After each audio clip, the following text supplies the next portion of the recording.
Hello everybody and welcome. This is Kat and fun enough, look what I dragged in. This is the June's ScrawlrBox box, so we're gonna open it and make something with whatever's inside this lovely baby.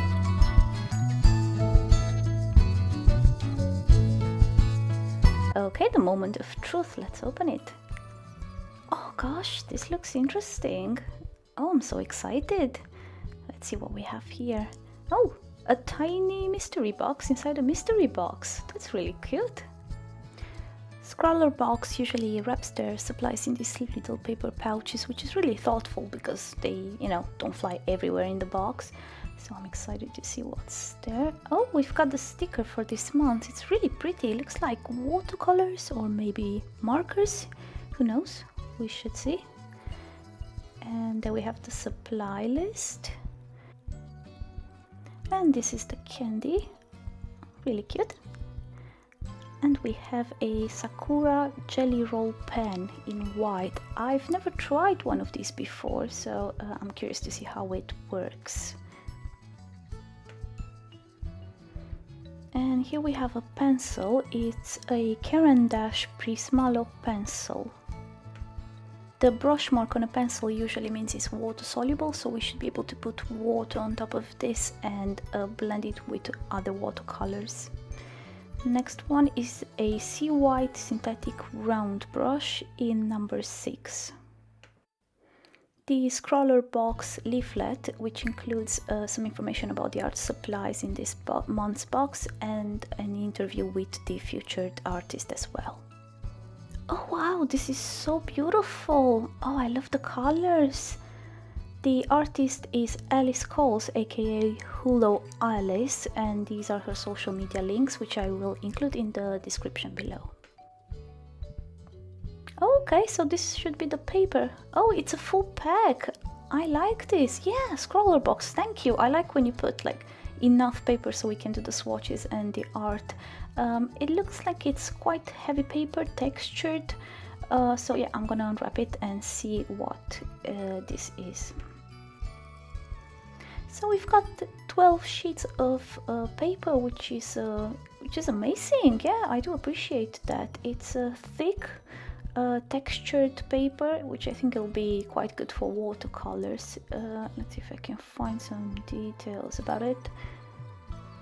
Oh, there we go. It's a Seawhite 350 GSM watercolor paper. And the big reveal for this tiny mystery box. Oh gosh. What are these? Are these pastels? Oh wow, they look beautiful. I was kind of expecting watercolor pencils, but let's see what they are. Okay, so these are called Derwent Inktense blocks, are highly versatile water-soluble pigments which create a vivid ink-like medium when combined with a little water. This is something I've never used before. It's quite exciting and a bit nerve-wracking, to be honest, but we'll give them a go and hopefully we'll be able to create something lovely with the art supplies in this box. So yeah, let's try them. First, I'm doing some swatches for the Caran pencil, and it's really nice. I do like this one. You can actually use it just for drawing and shading. It's really soft and so easy to layer. More often than not, I'm disappointed with watercolor pencils because the lead fails to dissolve with water and you can still see some of the lines underneath, but this one is really good. I'm impressed with how well the lead melts and it's so easy to move around and get a gradient. One of my favorite ways of working with watercolor pencils is just picking up the pigment right from the pencil with a wet brush. It's a great way of avoiding the pencil strokes showing through after you added water.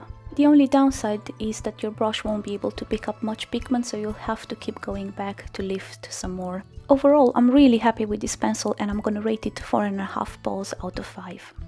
And now I'm swatching the Inktense blocks, which is the part I assume everybody has been waiting for. There are a few ways in which you can use these blocks. You can use them dry directly on the paper, you can use them dry and then apply water, or you can soak the blocks in water and apply them to the paper, and the last one would be just to lift the pigment off the blocks with a wet brush. I'm gonna try all these methods and see which one I like the best. right now I'm applying them dry, and I can tell you I'm not really impressed. They just behave like regular wax crayons. The colors are true and they are vibrant, but nothing spectacular really about them. However, once you add the water, oh my gosh, the whole thing changes completely.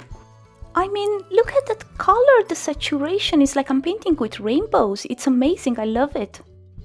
But there's something I don't like about this technique, at least. Now, I'm pulling the pigment down with a wet brush and that part is fine, but those sections where I apply the pigment dry on the paper, when I come with the wet brush, it doesn't actually dissolve the pigment in a uniform way, and you end up with these tiny clumps of pigment just sticking to the paper, and it's not a good look, it's not uniform. I don't really fancy that. Now I want to try and see how this behaves if I just wet the block and apply it to the paper. And yeah, let's have a look.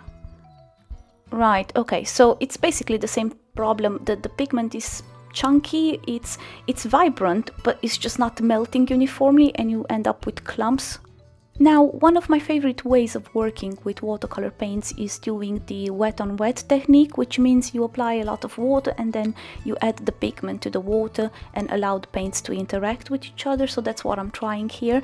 I'm adding some red and some blue, and I want to see how they interact with each other as well as how they interact with the water that's on the paper, and I'm immediately seeing some interesting effects. I've never seen this kind of reaction before. Can you see how the pigment dries in tiny specks? It's kind of pretty, but also weird. I don't know how I feel about this. I thought maybe this is because the paper has a texture, so I swatched in my sketchbook, which has really smooth paper, and the results are the same, so it's definitely the pigment. Just because they are a bit weird, I'm gonna rate these blocks a 4 out of 5 paws.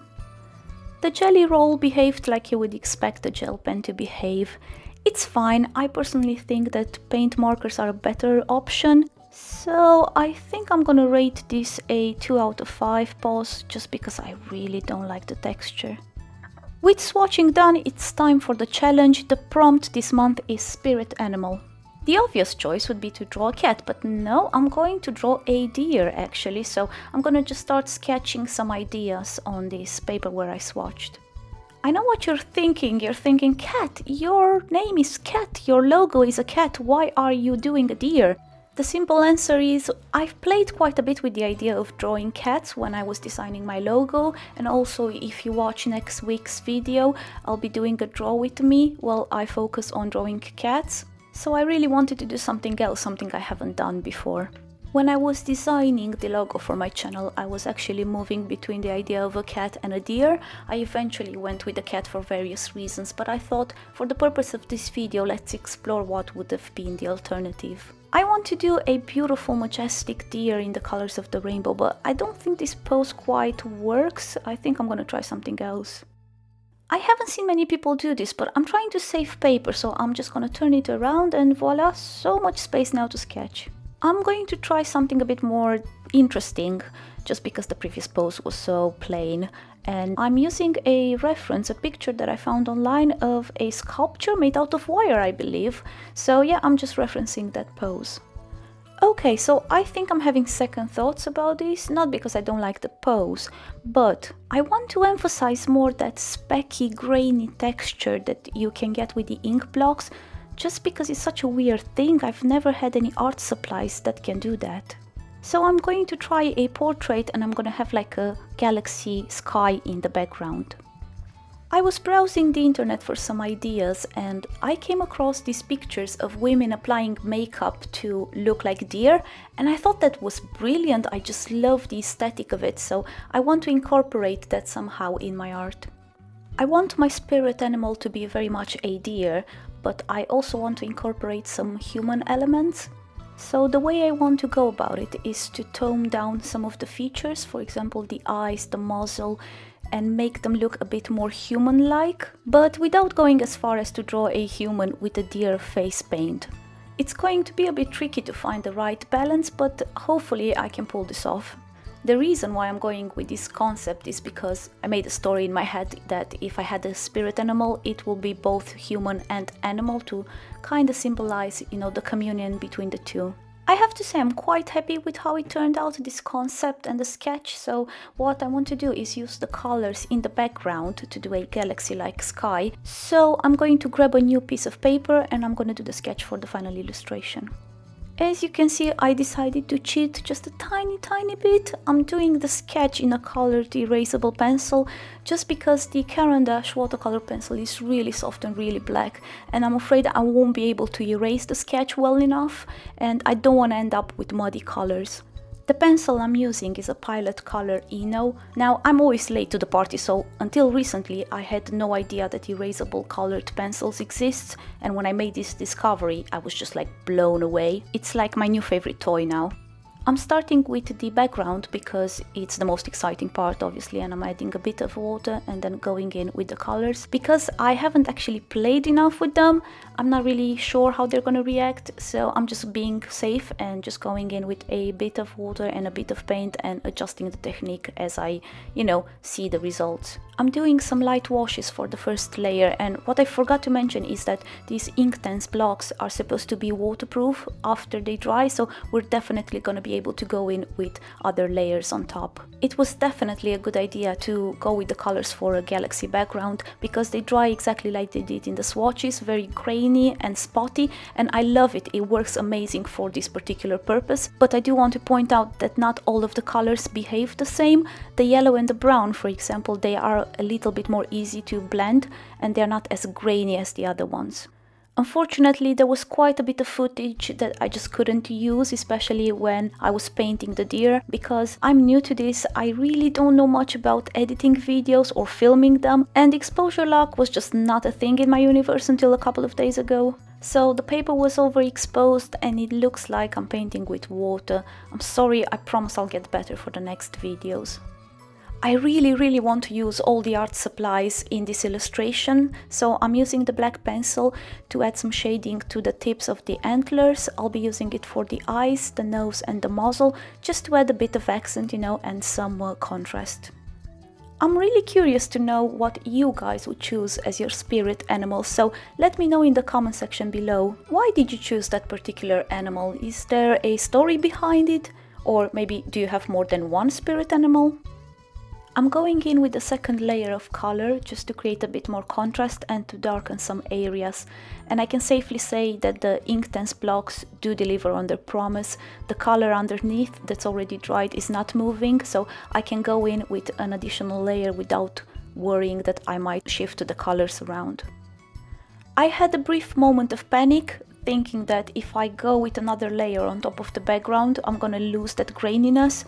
Guess what? It's still there. It doesn't matter how many layers you put, these colors are just grainy by default. So if you plan to go on with multiple layers to get rid of this problem of having a grainy texture, it's not really going to work.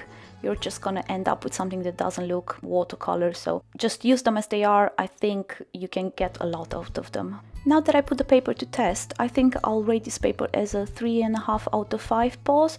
It's fine, it's perfectly fine, nothing wrong with it, but it's not special either. As for the brush, I don't know what to say. It's a brush, it works fine, so I think 4 out of 5 paws would do.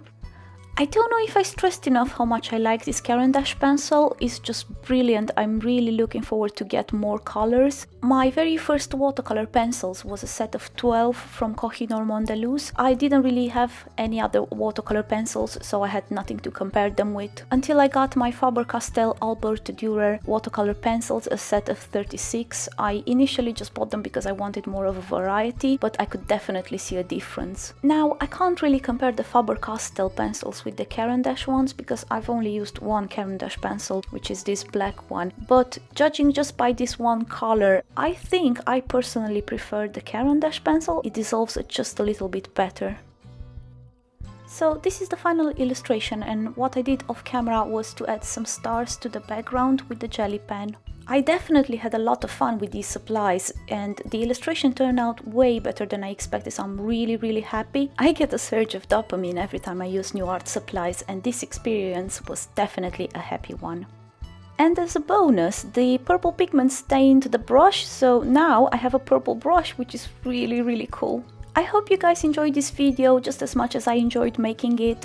Thank you so much for watching, and I'll see you next time. Take care, bye bye!